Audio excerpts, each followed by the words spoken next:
नमस्कार केमन आছেন सबाई चले एलाम आबार आरेकटी भिडियो निये। एबार छाद बागाने आमार प्रचुर टमेटो हयेछिलो। तो छाद बागानेर भिडियो आमी आगेও पोस्ट करेছি, যারা দেখেছেন তারা দেখে থাকবেন যে কি পরিমাণ টমেটো আমার হয়েছিল। এবার শীতকালে তো টমেটো কিনতেই হয়নি, খেয়েই কুল করতে পারছি না, একে তাকে দিয়েও শেষ হচ্ছে না। তো যাই হোক, শীতকাল শেষ হয়ে গেছে, তো তখন কি করব ভাবলাম, প্রচুর টমেটো রয়ে গেছে গাছে, এবার গাছগুলো তুলে দিতে হবে, নয়তো অন্য কোনো গাছ আমি বসাতে পারবো না। তো সেই কারণেই আমার এই কাঁচা পাকা সব টমেটো একসাথে করে তুলে দিলাম। যদিও এর আগে দুবার আমি তুলে নিয়েছি, আজকেই লাস্ট তুললাম, কারণ একবারে যদি তুলতাম প্রায় 12-13 কেজি টমেটো হয়ে যেত। আগেও মোটামুটি 6-7 কেজি আমি তুলে শুকিয়েছি কেটে, তারপর খাওয়া হয়েছে। এবার আজকে যে তুলেছি তাও 4-5 কেজি হবে। তো এখান থেকে মোটামুটি 3 কেজি মতো আমি কেটে দেবো, আর 2 কেজি রেখে দেবো খাওয়ার জন্য এমনি কাঁচা। এইগুলোকে শুকিয়ে রেখে দেবো। তো আগেও ওগুলোকে শুকিয়ে রেখে দিয়েছি, তো একবারে দিইনি, কেন কি এতগুলো টমেটো তো যদি বাই চান্স আবার রোদ না হয় তাহলে তো আবার নষ্ট হয়ে যাবে। তো তাই জন্য 3 বারে করে দিলাম। তো আজকে লাস্ট তুলে নিয়েছি গাছগুলো। তুলতে খুব মায়া লাগছিল, কিন্তু কিছু করার নেই, আমার তো ওইটুকু জায়গা, তো ওই জায়গার মধ্যে আমার সারা বছরই টুকটাক লাগাই আর কি, গাছপালাই আর কি। তো সেই জন্য আজকে এগুলোকে তুলে দিলাম। এবার এগুলোকে খুব পাতলা পাতলা করে কেটে এর ভেতর থেকে রসটা আর বীজটা বার করে নেব, তাহলে কি হয় শুকাতে খুব সুবিধা হয়। গত বছর কি করেছিলাম, এরকম করে কেটে এই রসটাও বার করে নিই, বীজটাও বার করে নিই, এইভাবে করেই রোদে দিয়েছিলাম। সেগুলো তো শুকায়নি, একদম পচে মচে যাতা অবস্থা, কতগুলো টমেটো আমার নষ্ট হয়ে গেছে, এত খারাপ লেগেছিল মানে কি বলবো আর।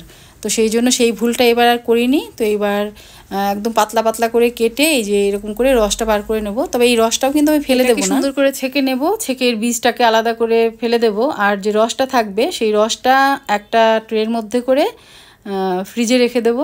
তাহলে কি হবে, এটাকে যে কোনো ফেস প্যাকে এটা ইউজ করা যায়। আর টমেটোর রস তো স্কিনের জন্য খুবই উপকারী, আমরা সবাই জানি, এটা ন্যাচারাল ব্লিচের কাজ করে। তো সেই জন্য এগুলোকে আমি সুন্দর করে আলাদা করে ট্রের মধ্যে করে রেখে দেবো, যখন লাগবে তখন বার করে করে ইউজ করা যাবে। তো টমেটো আমার কাটা হয়ে গেছে, এবার আরেকটা কুলো নিয়ে নিলাম, যে এই দুটো কুলোর মধ্যে দেবো, তাহলে তাড়াতাড়ি শুকিয়ে যাবে। তাহলে চলুন যাওয়া যাক ছাদে। এবার দেখি কতটা কি রোদ হয়। যদি সেরকম রোদ হয় তাহলে মোটামুটি 2 রোদেই একদম কটকটে শুকনো হয়ে যায়। আগেও শুকিয়েছি, সেগুলো শুকিয়ে রেখে দিয়েছি, পরে সেগুলো একসাথে করে আপনাদের সাথে শেয়ার করব এক সময়। তো চাইলে এইগুলোকে আপনারা পাউডার করেও রাখতে পারেন, যদিও আমি পাউডার করে রাখবো না, এরকমই রেখে দেবো, কারণ এরকম করে রাখলে একটুখানি ভিজিয়ে তরকারিতে দিলে মনে হবে একদম এইমাত্রই আর কি, মানে একদম টাটকা জিনিস এরকমই মনে হবে। টমেটো যদি পাউডার লাগে তখন ভিজিয়ে নয় পেস্ট করে নেওয়া যাবে। তো যাই হোক, এইভাবে করে রোদে দিয়ে দিলাম। আকাশেও অল্প মেঘ আছে, তো তার জন্য ভয়ের কিছু নেই মনে হয়, কারণ বৃষ্টি হবে না জানি, প্রচুর রোদ।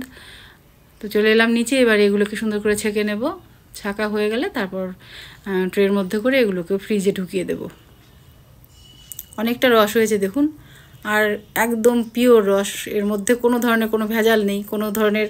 আর এই যে গাছ আমি যাই করি না কেন, আমার ছাদে যাই আছে সব কিছু কিন্তু একদম মানে জৈব সারে করা। আমার যে কিচেন ওয়েস্টেজ আছে যেগুলো, সেগুলো দিয়েই করা। বিশেষ করে মাছ মাংসে কাটা না, কিন্তু শুধু তরকারির খোসা ফোসা এগুলো, চাল ডাল ধোয়া জল এগুলো দিয়েই করি।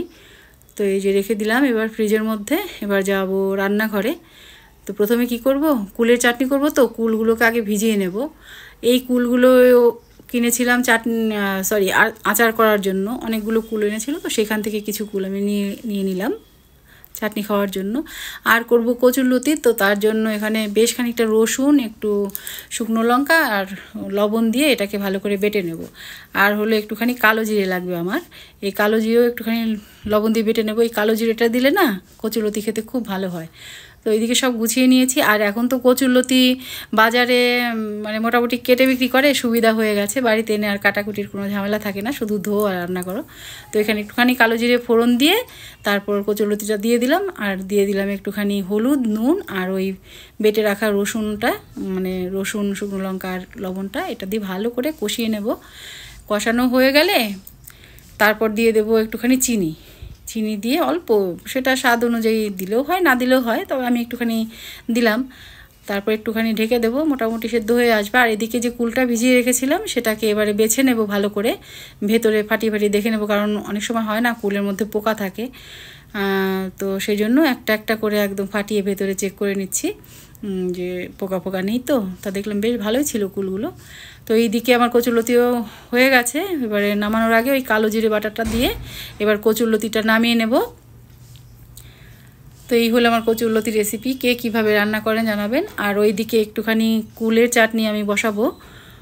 তো তার জন্য কড়াইতে দিয়ে দেবো একটুখানি সর্ষের তেল আর দেবো একটুখানি সর্ষে ফোড়নে দিয়ে তারপর কুলগুলকে দিয়ে একটুখানি নাড়াচাড়া করে নেব। খুবই সহজে হয়ে যায় এটা, আর খুব তাড়াতাড়ি হয়ে যায়। একটু নুন আর অল্প একটুখানি হলুদ দিয়ে নাড়াচাড়া করে একটুখানি জল দিয়ে দেবো, যতটা যে পাতলা খাবে সেরকম করে দিয়ে দিলেই হয়ে যায়।